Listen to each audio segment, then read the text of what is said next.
How are you all? I hope आप सभी अच्छे होंगे। So welcome to you all in my today's video. And आज के वीडियो में हम चैप्टर 4 यानी क्वाड्रेटिक इक्वेशंस को के एक्सरसाइजेस को स्टार्ट करने वाले हैं। सो यहाँ पर आप देख सकते हो एक्सरसाइज 4.1। यहाँ पर 4.1 में सबसे पहला क्वेश्चन आपको दिया हुआ है कि check whether the following are quadratic equations, यानी आपको चेक करके बताना है कि ये क्वाड्रेटिक इक्वेशंस हैं या नहीं।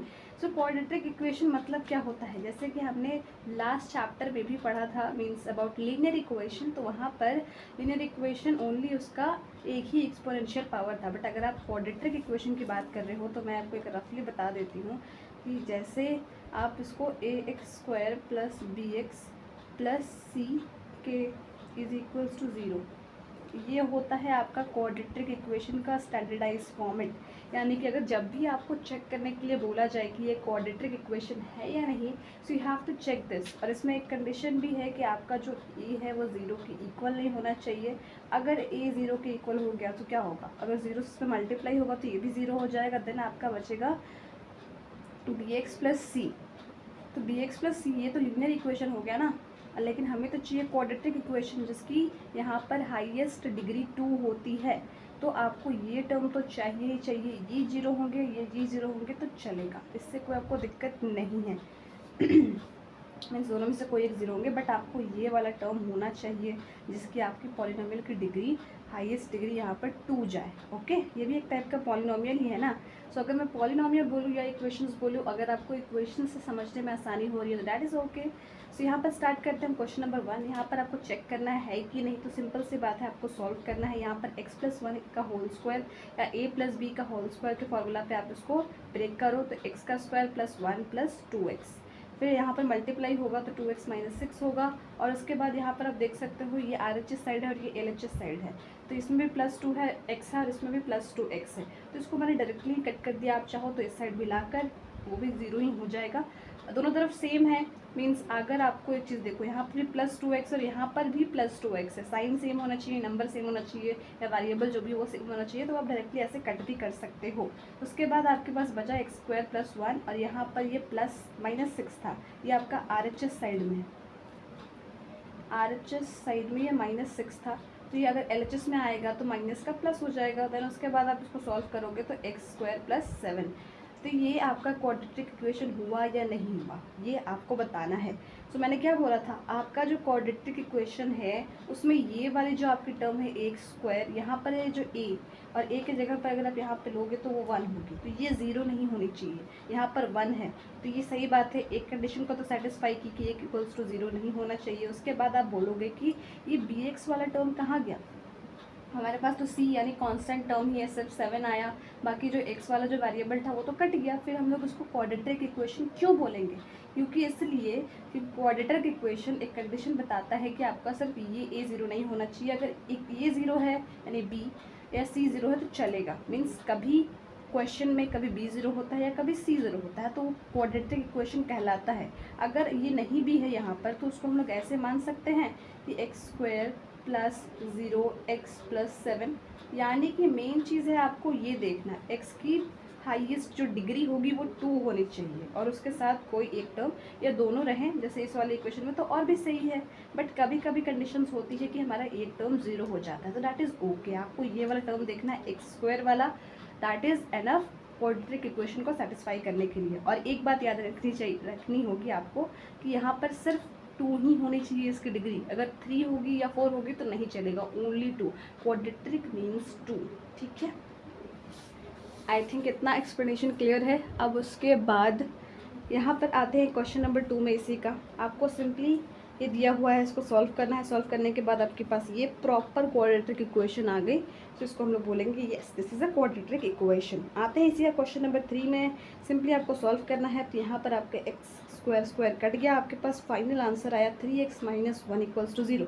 तो ये क्वाड्रेटिक इक्वेशन नहीं होगा। क्यों नहीं होगा वो मैंने आपको बता दिया है, बिकॉज हमारे पास ये जो x का पावर 2 वाला टर्म ही नहीं है, अगर वो नहीं रहेगा तो आपका ये क्वाड्रेटिक इक्वेशन नहीं होगा। ये तो फिर लीनियर इक्वेशन हो जाएगा ना, जहाँ इसकी हाईएस्ट डिग्री 1 होगी, बट हमें चाहिए हाईएस्ट डिग्री 2। सो चलता है नेक्स्ट क्वेश्चन पे। यहाँ पर आपका आया है, सॉल्व करने के बाद सॉल्व आप खुद से करो, या ये PDF मैं डिस्क्रिप्शन बॉक्स में भी शेयर कर दूँगी, if you want you can check out from there, but थोड़ा सा मेसअप होगा तो सॉर्ट आउट कर लीजिएगा, ठीक है। उसके बाद इसको सॉल्व करने के बाद आपके पास आई ये वैल्यू, तो ये प्रॉपरली एक क्वाड्रेटिक इक्वेशन के स्टैंडर्ड फॉर्म को फॉलो करता है, दैट्स वाई हम लोग इसको बोलते हैं क्वाड्रेटिक इक्वेशन है। अब आते हैं इस वाले क्वेश्चन पे। इस वाले क्वेश्चन को भी सिंपली हर एक क्वेश्चन को आपको सॉल्व करना है, सबसे पहले सॉल्व करके देखना है, तो इसके बाद ये आई आपकी फाइनल वैल्यू, सॉल्व करते जाना है। And yes, this is a quadratic equation. उसके बाद अगेन ये आपकी कौन सी इक्वेशन है, लीनियर इक्वेशन। आपके पास एक्स स्क्वायर वाला तो टर्म ही नहीं है, इसलिए हम लोग इसको बोलेंगे this is not a quadratic equation. अब आई यहाँ पर हमारी बात, ये x+2 का whole cube is equals to इतना। तो इसको सॉल्व करने के बाद यहाँ पर आपके पास जो फाइनल वैल्यू आई that is x³ - 6x² - 14x - 8 is equals to 0। अब बोलोगे कि यहाँ पर तो 2 है भाई, 2 डिग्री है, यानी एक्सपोनेंशियल वैल्यू x की यहाँ पर 2 है, बट मैंने क्या बोला था, ओनली 2 होना चाहिए, उससे ग्रेटर ना स्मॉलर। मीन्स चाहे तो आप 3 ले लो तो वो बिल्कुल नहीं होगा, बिकॉज क्वाड्रेटिक इक्वेशन मीन्स जिसकी हाईएस्ट डिग्री 2 जानी चाहिए। अगर 1 आएगी तो वो लीनियर हो जाएगा, 2 से बड़ा होगा तो वो क्यूबिक हो जाएगा या बाई क्वाड्रेटिक हो जाएगा, तो उसमें नहीं जाते हैं, सिंपल सी बात है। 3 आ गया इसलिए ये नहीं होगा आपका एक क्वाड्रेटिक इक्वेशन। इसके बाद यहाँ पे भी सॉल्व करते हैं। एक और चीज़ मैं बताऊँगी आपको, ये हम लोग ना क्वेश्चन देख कर ही पहचान लेते हैं, भाई इसका होल क्यूब दिया हुआ है तो हम लोग इसको नो लिख देते हैं। बट मैं एक बात बोलूँगी, प्लीज़ उसको एक बार ट्राई करके सॉल्व करके देख लो आप रफ में ही, आपको एक इजीली मीन्स ये आपको दिखने में लग रहा होगा, एक थॉट तो आया ही होगा कि यार क्यूब है क्यूब है। तो अभी बोला है कि क्यूब भी होगा तो वो नहीं होगा, बिकॉज हमें स्क्वायर में चाहिए, मीन्स उसकी जो डिग्री है वो 2 होनी चाहिए, बट यहाँ तो 3 है, इसलिए तो होगा ही नहीं। डायरेक्टली हम लोग नो लिख देते हैं कि ये क्वाड्रेटिक इक्वेशन नहीं है। बट एक बात याद रखना है, एक बार उसको बनाकर ज़रूर देखना है। अगर आप बहुत श्योर हो कुछ कुछ क्वेश्चंस में तो उसमें लगा के देख सकते हो, बट यस एक बार बना लेना, ठीक है, आपकी प्रैक्टिस भी हो जाएगी। तो यहाँ पर बनाने के बाद ये देखो, एक क्वाड्रेटिक इक्वेशन आ गई, तो आई ना इसमें येस होगा कि yes this is a quadratic equation. Coming to इसी का क्वेश्चन नंबर 2 इसी एक्सरसाइज का, यहाँ पर आप देख सकते हो। इसमें मैं एक बात बोलूँगी, जो हम लोग बहुत ही मेजर ब्लंडर मिस्टेक करते हैं, क्वेश्चंस की हेडिंग्स को नहीं पढ़ते हैं और क्वेश्चन बनाना स्टार्ट कर देते हैं, बनाते भी सही है, आगे जाते हैं, फिर बीच में अटक जाते हैं, रुक जाते हैं, तो हम लोग चेक करते हैं सोल्यूशन क्यों नहीं आ रहा भाई।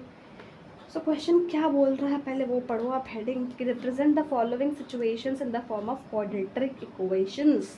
यानी कि जो भी आपको सिचुएशन दी हुई है, ये quadratic equation real life situation के प्रॉब्लम्स में ही आपको दी जाएगी। एक बात याद रखनी है कि जो क्वाड्रेटिक इक्वेशन है, इस पर आपके क्वेश्चंस रियल लाइफ से रिलेटेड होते हैं। कैसे होते हैं हम लोग यहाँ देखेंगे। सो क्वेश्चन में दिया हुआ है कि the area of a rectangular plot is equals to 5 to 8 metre square, the length of plot is 1 more than twice its breadth. तो एरिया दी हुई है और आपको ये इतना हिंट दिया हुआ है कि जो लेंथ है इसी प्लॉट की, मान लीजिए कोई एक प्लॉट होगा रेक्टेंगुलर, ठीक है, सो इसकी जो लेंथ है, लंबाई है ना, वो एक ज़्यादा है प्लस ट्वाइस इट्स ब्रेथ। तो आप कैसे लोगे, यहाँ पर आपको एक बात याद रखनी है, ये आपका क्वाड्रेटिक इक्वेशंस चैप्टर है, तो क्वाड्रेटिक इक्वेशंस चैप्टर है, तो आप इसमें 2 वेरिएबल्स बिल्कुल मत लेना, वरना सोल्यूशन में दिक्कत होगी।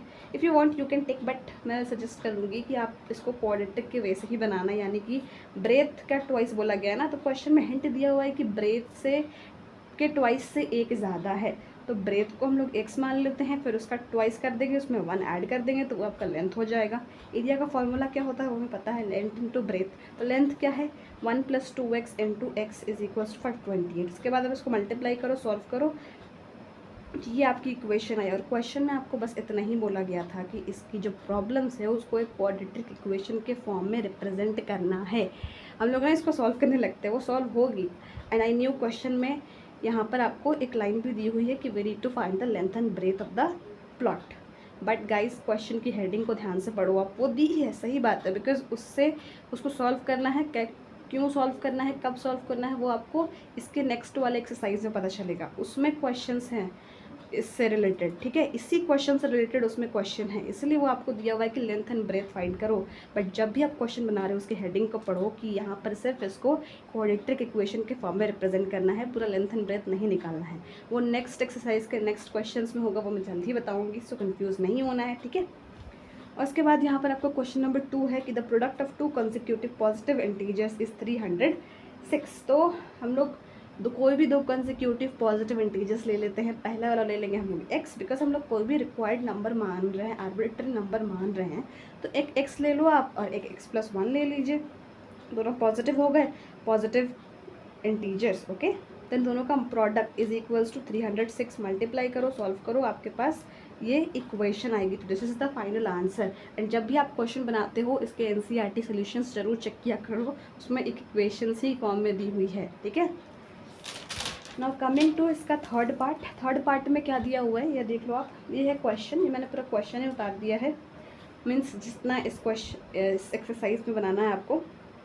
फाइंड एंड ऑल हम लोग नेक्स्ट एक्सरसाइज में करेंगे, कैसे करेंगे वो ज़रूर बताऊंगी। सो टिल देन यहाँ पर ध्यान देते हैं। Rohan's mother is 26 years older than him, the product of their edges in years 3 years from now will be 360।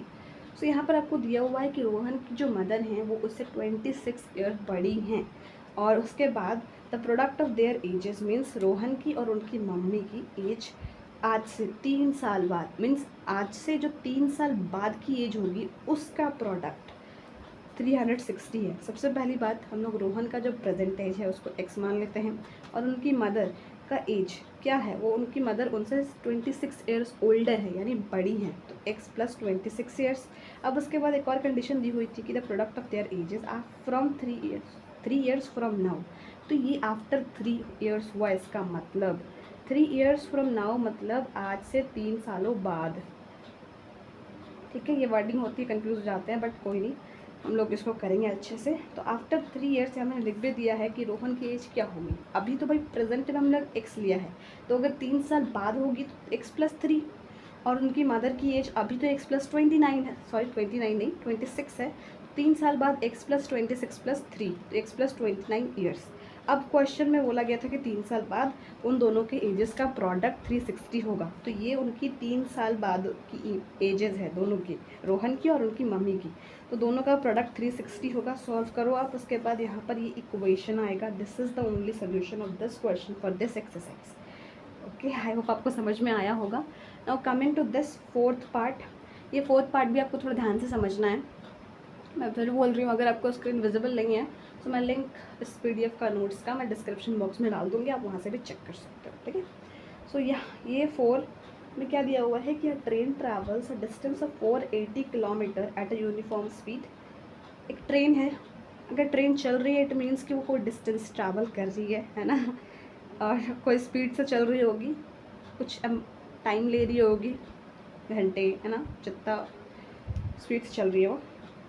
So if the speed had been 8 kilometers per hour less, then it would have taken 3 hours more to cover the same distance. तो इस line को भी हम छोड़ते हैं, means अभी इसको side में रखते हैं, रखना नहीं है, मैं जस्ट बोल रही हूँ, ठीक है। तो अभी हमने क्या देखा, एक ट्रेन है जो 480 किलोमीटर्स डिस्टेंस को ट्रैवल कर रही है, यानी कवर कर रही है उतने डिस्टेंस को।